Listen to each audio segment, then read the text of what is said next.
Hi there, I'm Sarah Jarvis, lead instructor trainer for Merrithew, and this is Alex, who's an instructor for Merrithew as well. She's going to be helping me out today on the reformer. So today I'd like to discuss ways in which you, the instructor, can avoid getting injured while teaching your clients.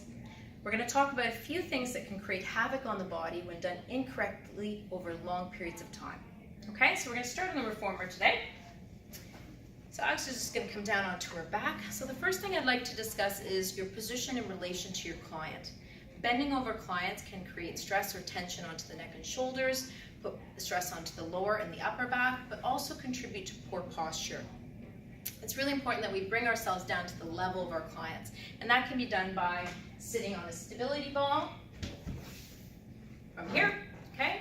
Sitting on an adjacent reformer, or alternatively, I can actually kneel beside my client, and this will make sure that we don't put strain or stress in unwanted areas, but also keep our good posture. All right, the second thing is changing spring tension, okay? We want to make sure that we're stabilizing through the scapula and the shoulder girdle while we are stretching the springs, but also being aware of our position in relation to the reformer. So I always want to think about getting down to the level of the reformer. I'm going to actually brace my arm against the edge of the reformer, stretch the spring, stabilize my upper body, and then place the spring into the gear bar.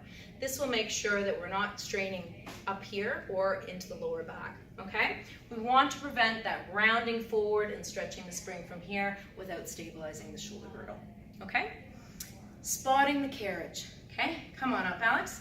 When our clients are moving from a kneeling position or a standing position from side to side, we want to make sure that we're spotting the carriage.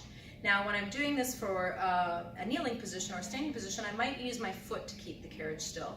So when Alex moves from side to side, there with lighter spring tension, I want the carriage to stay put in place. I need to stabilize my body to make sure that it stays still, okay?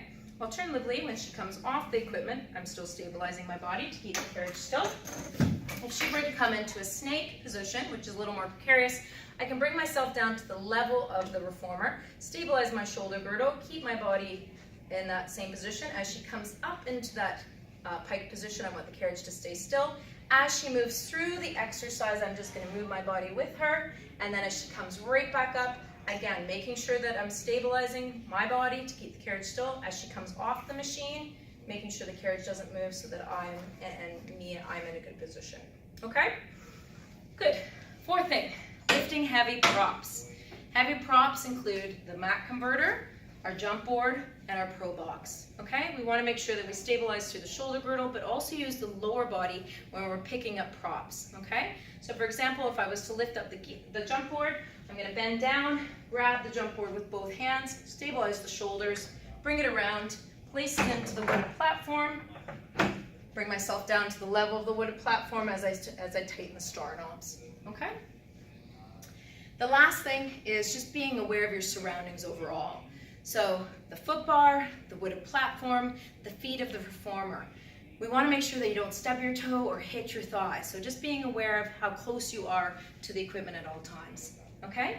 When using the roll down bar or the push through bar, making sure you're not hovering over the bars while the client is using it to prevent any unwanted spring tension flying back at you, or them if they were to let go of the bar, it wouldn't hit you in the face, or when they're releasing the bars, it wouldn't hit you in the face. Okay? So hopefully those tips are really helpful so that you avoid getting injured and remain safe for long periods of time and teach for many, many years to come.